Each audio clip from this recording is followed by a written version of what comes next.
Hello, today I'll be talking about the role of the pancreas and the liver in digestion. So this is just a little summary slide of the different components of the liver and pancreas and how they contribute to digestion. So they're both considered accessory organs. The liver they both work in the small intestine. The liver works specifically in fat digestion by creating bile salts that will emulsify fat droplets, making them more readily digestible.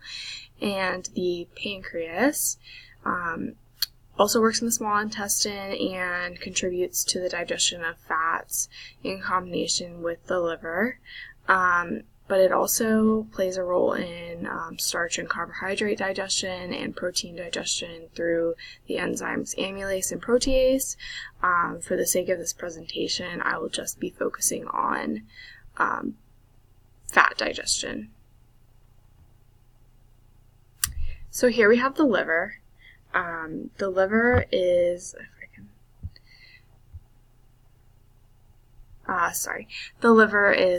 one of the largest internal organs in the body. It weighs about 3.3 pounds. It's located inferior to your diaphragm and superior to the pancreas and above the small intestine. As you can kind of see in this diagram, there are two vessels behind the liver that supply blood delivery. The hepatic artery in red here delivers oxygenated blood from the heart to the liver. And then this is the hepatic portal vein, which transports nutrients and drugs and toxins from blood in the small intestine back to the liver. Both of these vessels run behind the liver in combination. You can't see because of my video here, but behind here also we have the common bile duct, which is in the gallbladder, and the gallbladder is where the liver will store its bile, and the common bile duct is how that is delivered to the small intestine to aid in fat digestion. The liver is active in the regulation of digestion through breaking down through creating bile, which allows fat to be broken down further. We'll look in the next slide to see how bile is made and the importance that plays in digestion. So here we have a picture of bile around a lipid molecule. So bile is important because it decreases the surface area of fats by breaking down large fat molecules into smaller droplets of fat through the process of emulsification. This allows the transport of fat to be easier and it to be transported by the lymph nodes or free fatty acids in the bloodstream after digestion. Bile is made up of several components, including enzymes, bicarbonate ions, cholesterol, and bile pigments. Bile pigments are made up of broken down red blood cells that give bile the greenish yellow color you see here. The cells in the liver that are specialized to create bile are called hepatocytes, and those cells are important as they really aid in the absorption of nutrients and broken down blood cells from the blood by the liver cells. So bile is secreted by the liver when it is stimulated by two hormones, CCK and secretin. CCK is also called cholecystokinase, and when food is in the duodenum of the small intestine, this initiates a stimulus. The small intestine stimulates the secretion of CCK, which relaxes the sphincter of Oddi in the gallbladder and allows the gallbladder to contract to release the bile that is stored from the liver. And secretin also aids in this by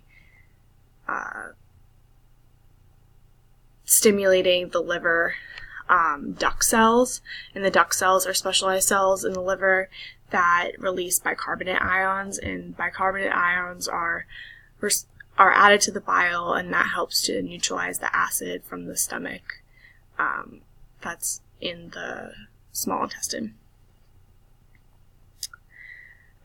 So like the phospholipid bilayer in most cell membranes, bile salts are also amphipathic molecules, as you see here.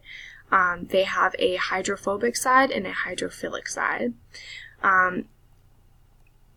The polar side chains of the hydrophilic side allow the fat to be emulsified in the aqueous environment of the lumen of the small intestine, which is important for fat to be digestive, since fat is not water soluble. The hydrophobic region here attaches to the surface of the lipid droplet, which then aids in the emulsification of the fat droplets.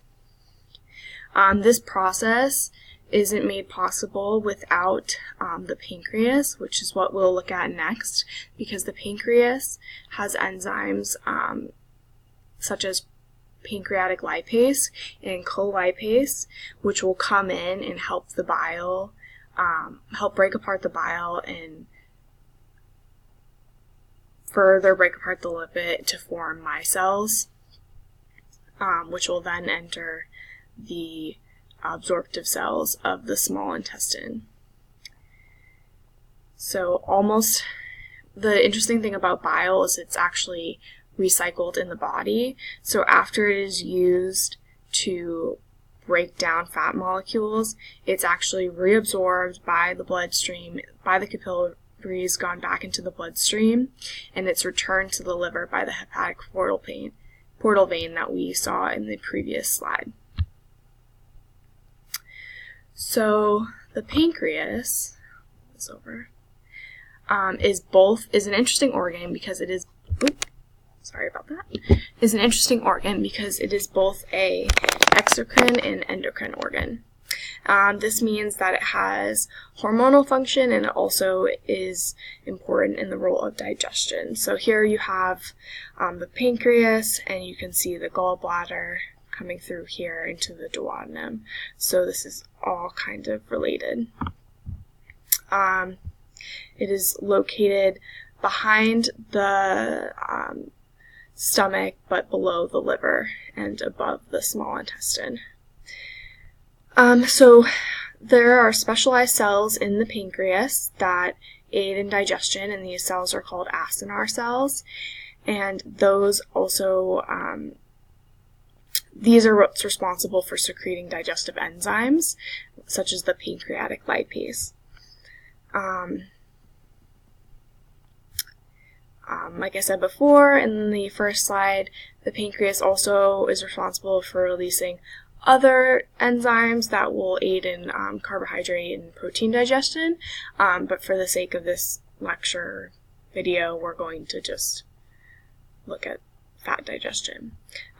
In terms of the exocrine function of the endocrine portion of the pancreas, it's really important in stabilizing blood sugar in the body, such as insulin and glucagon, and maintaining a stable glucose environment. So the pancreas is a very vital organ. So the pancreatic secretion. So as I mentioned in the slide where we talked about bile and how it is secreted, here is kind of a more visual representation of that, how the in the pancreas, where you'll see the vagal nerve is stimulated, and it relaxes the sphincter of Oddi and the gall, and stimulates the release of CCK and secretin into the small intestine, which will release bile into the small intestine. So the secretive enzymes, the digestive enzymes promote the breakdown of food in our stomachs. Pancreatic juice is formed from the acinar cells, basically the pancreatic lipase, and inside the juice we also have bicarbonate ions, like in the bile, that are used to neutralize the pH of stomach acid. The excess hydrogen ions from the bicarbonate are put back into the blood, which would then counter the alkaline blood that is being released from the stomach to maintain a more neutral blood pH.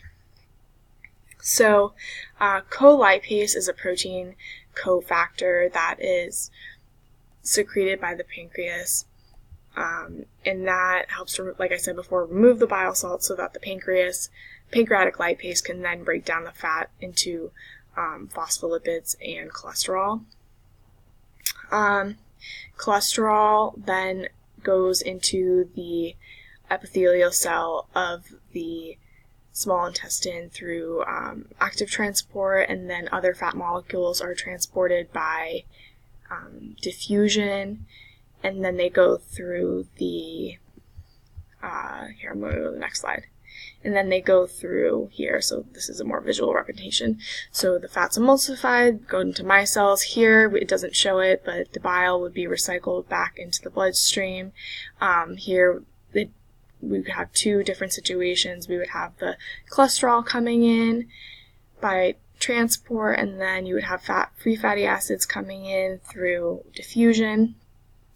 These would then go through the smooth ER and then to the Golgi apparatus, where chylomicrons would be created, and those chylomicrons are transported out of the epithelial cell by excitosis, and are then taken up by enter the lymph through secretory vessels. So this is kind of the full picture of fat digestion, and it is a complicated process aided by two accessory organs, the pancreas and the liver.